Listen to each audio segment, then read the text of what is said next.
Welcome to America's Heroes Group.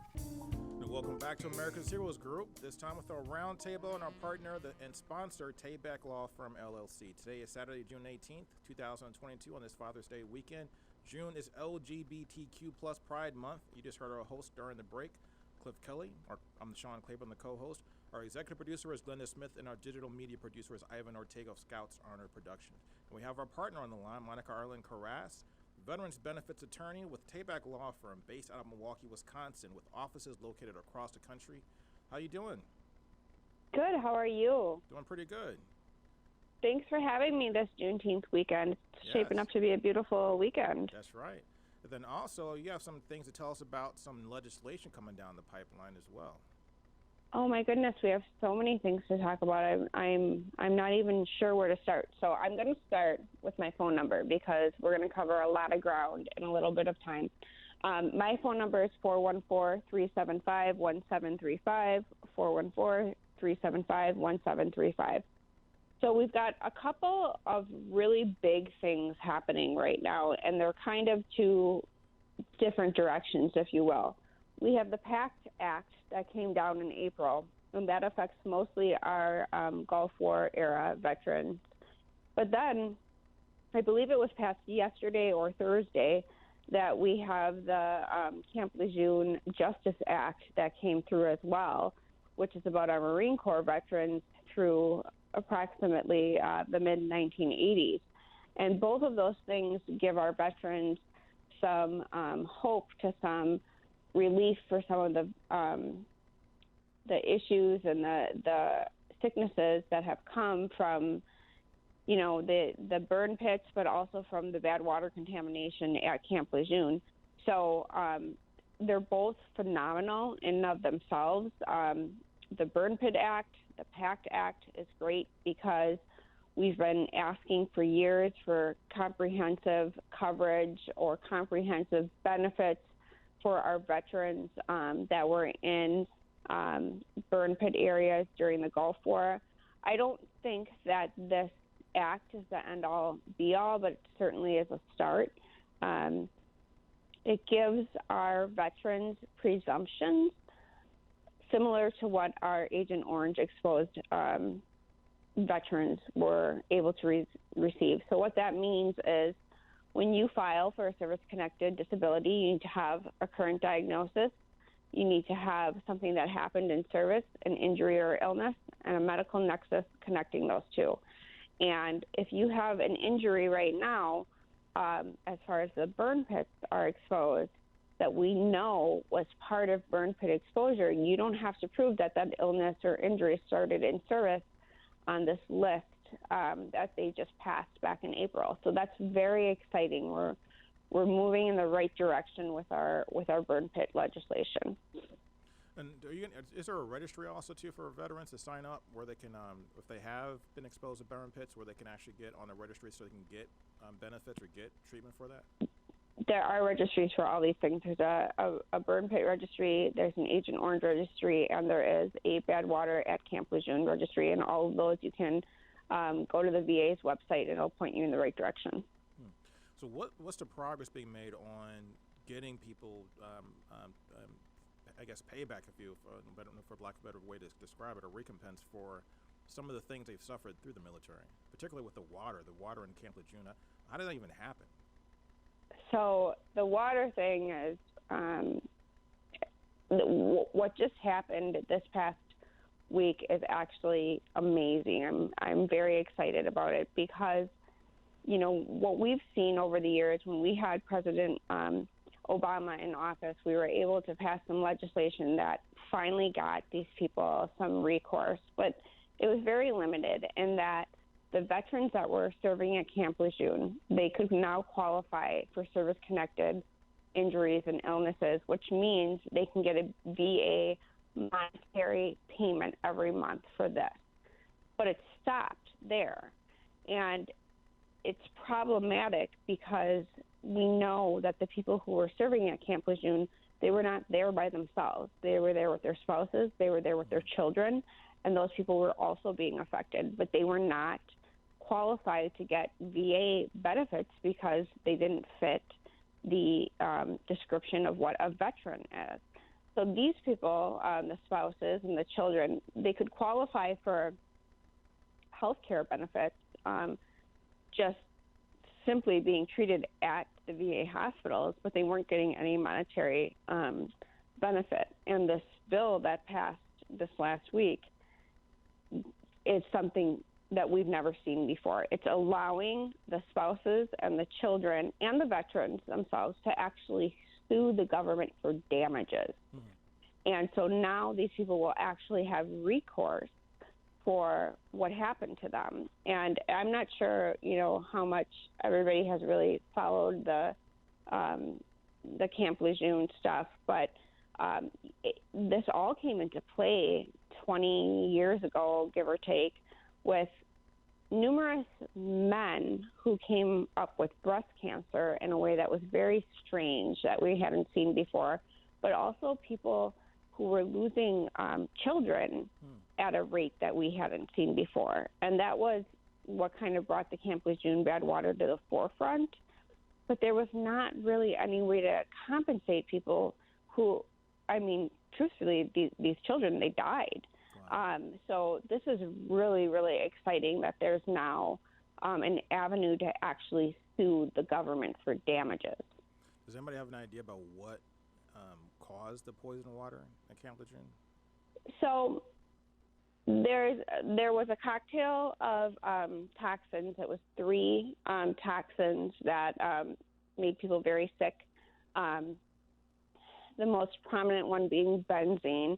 There's a little bit of back and forth about where it began, but we do know that there was a dry cleaning facility just off base that was poisoning the groundwater. But in addition to that, there were buried drums of chemicals that also leaked into the groundwater supply that were specific to the military, that didn't have anything to do with, any civilian business people. And then in addition to that, the military did not have great practices going back 50 years, 100 years, and they buried everything. So if something happened, they buried it, and we ended up contaminating the groundwater at Camp Lejeune. So is there going to be more attention being paid to other bases across the country? I hope so. I can tell you, I talk to veterans every day that tell me about water at other bases that also have tinges of it being contaminated. Really what it comes down to is the public. It comes down to people rallying. The Camp Lejeune exposure came to be because, honestly, there was a 2020 special 20 years ago or so that brought this to the forefront and brought it to everyone's attention. So if we can get it to the attention of the people who need to be paying attention, perhaps there will be some hope for some of these other bases that we do believe have bad water. It makes me want to tell veterans and tell service members to go test their water. Go on Amazon and get you a kit or something and start testing your water, man. It's like that's pretty that's sad. It's scary. It reminds me of Flint, Michigan. What happened over there, where the water was. It's very similar when you look at places like Flint. When you look at places like Northern California, the chemicals that infiltrated the water supply that made people sick, the chemicals themselves are very similar. Then you have asbestos exposure. It was another big issue with shipyards we talked about earlier. It's this chemical. Remember when I was in the military, we had a bug repellent you put on your skin, and the sergeant used to joke and say, "Yeah, it takes off car paint too." It was like it's crazy. Stuff that was out there. So what can we do to protect ourselves, and what should we be doing if we think we've been exposed to anything deadly? Well, we always say make sure you get your medical records, right? Like that is the number one rule. If you are coming out of service, get all your service treatment records. If you are someone who happens to be National Guard or reservist, make sure you file line of duty reports. It's very easy to go away from your weekend assignment and just kind of limp off with an injury that you go see a private provider about later, that's not going to take care of it. It has to be shown that it happened during your active duty for training period. If you're in that type of scenario, we know, and some of the people near and dear to your program know that those records get lost. They get lost in fires. They get lost, or people act like they never ever existed. So our service members need to make sure not only do they have their service treatment records, but they also have to have any medical records medical treatment after service. So I think even us as civilians, myself, like I know that I should get a copy of it every time I walk out of the doctor's office, but I don't because it's kind of a hassle.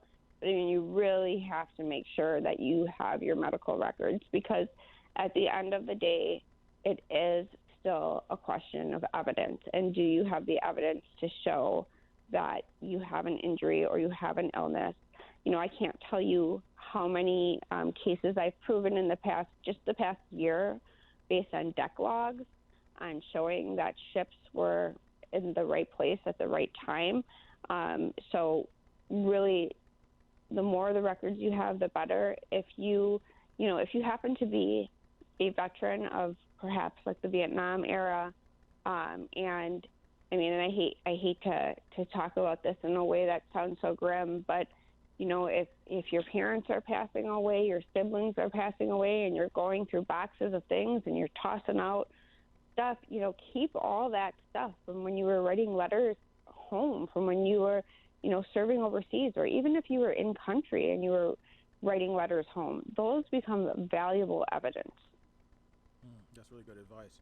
Now, one of the things with the burn pits, I know that there's a lot of talk about how to change the disposal process, maybe perhaps in using incinerators as opposed to using burn pits. Has there been any movement in the military that you've seen to try to improve that for the next conflict that might arise? I have to be very careful when I get into these questions in this space, because I'm not a military attorney. I'm a veterans attorney. A military attorney is somebody who deals with the Department of Defense, and I don't. I deal with the Department of Veterans Affairs. So for me to be able to give you an opinion on that, I don't know anything about it.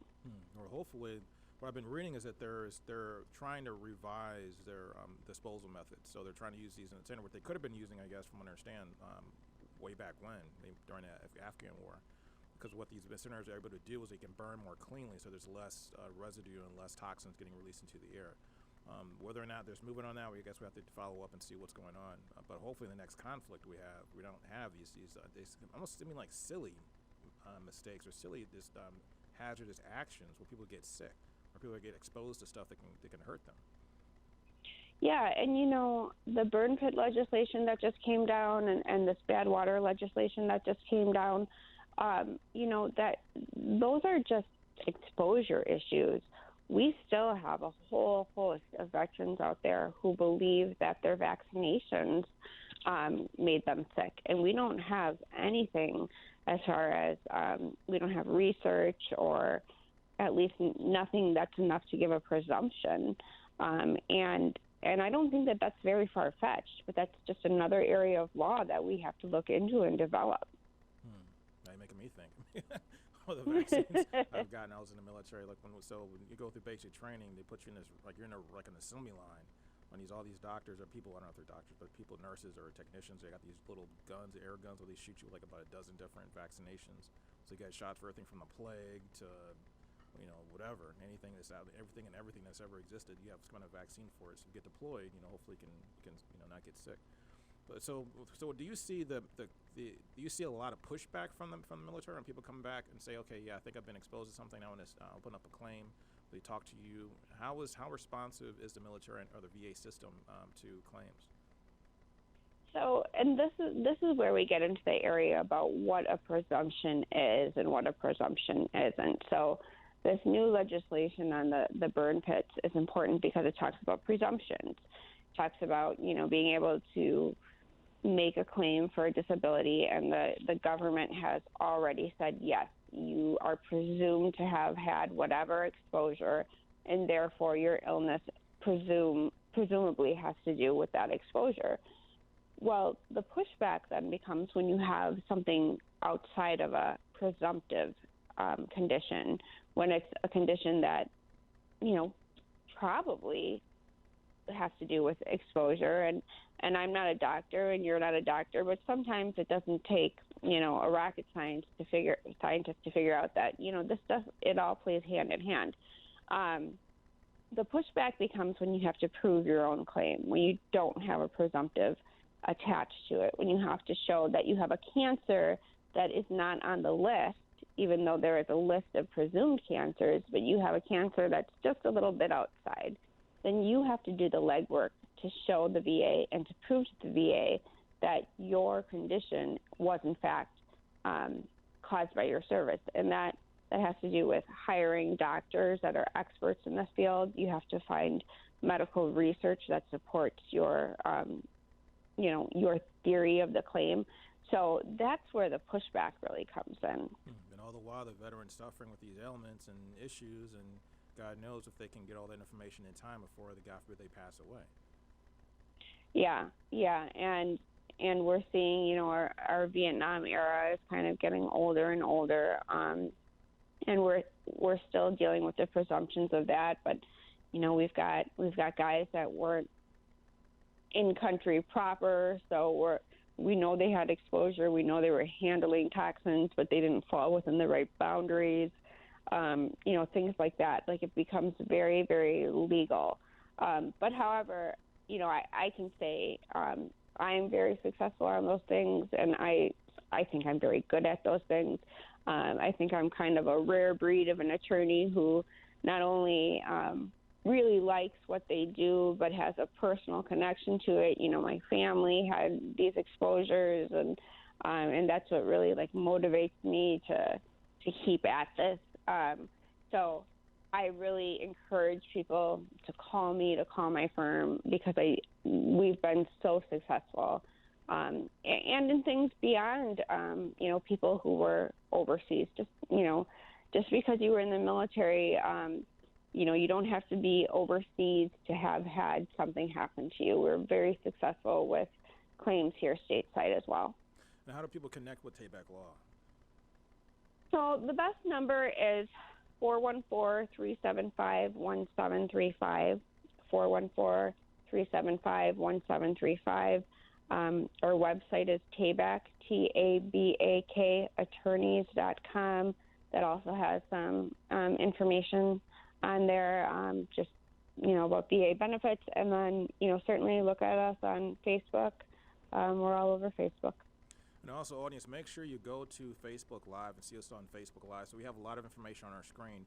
Also, make sure you see us on YouTube. Go on YouTube, like, subscribe. Also, leave your comments. Let us know what you want to hear about, and also what your experiences have been with either burn pits, some of the issues and things in some of these military bases across the country, where everything from Legionnaire disease in some places to toxic water in other places. I mean, there's all kinds of stuff going around the country. In the last 2 minutes we have, this is the thing I always advocate for, and I always want to get people's advice or if their information about this topic. When do you see, or do you ever see a world where veterans will no longer have to keep trying to prove it's the military's fault? When will there be a day when there's basically universal health care for veterans who serve? Once you put on the uniform, you should be able to get treatment from the VA, and for life. Why do you have to go through all these different hoops, jump through all these different hoops to prove that it was the military's fault that you have this rare disease, when 1,000 or 100,000 people across the country had the same issue, they were in the same place that you were serving in? That's a beautiful question. I really like that question, and I wish I had an answer, and I don't. I can say that we are going in the right direction. We have kind of forced their feet to the fire a bit here to take responsibility for some of the things that are very open and obvious, but also things that are a little bit not so obvious. This PACT Act that was recently passed, I see this as a step in the right direction. However, I see it as being too narrow. I think that there are a lot of things that are going to come from exposure, and I see it every day with my Gulf War era veterans. So the the narrowness of the scope of the actual act is limiting, but just the fact that we finally got it passed and we got it done is a step in the right direction. So I have no answer for your question, but I'm hopeful, and I can say one thing is that I know that the VA fights our veterans, and I know that everyone kind of gets a hard time about their issues at go, but at the end of the day, the VA's goal truly is to get you compensated the way in which you are deserved to be compensated. It is unfortunately too much red tape, but the end goal is there. And on that note, Monica Irelan Karas, thanks for joining us. Veterans Benefit Attorney with Tabak Law Firm, based out of Milwaukee, Wisconsin, but with offices across the country. This is America's Heroes Group. We'll be right back.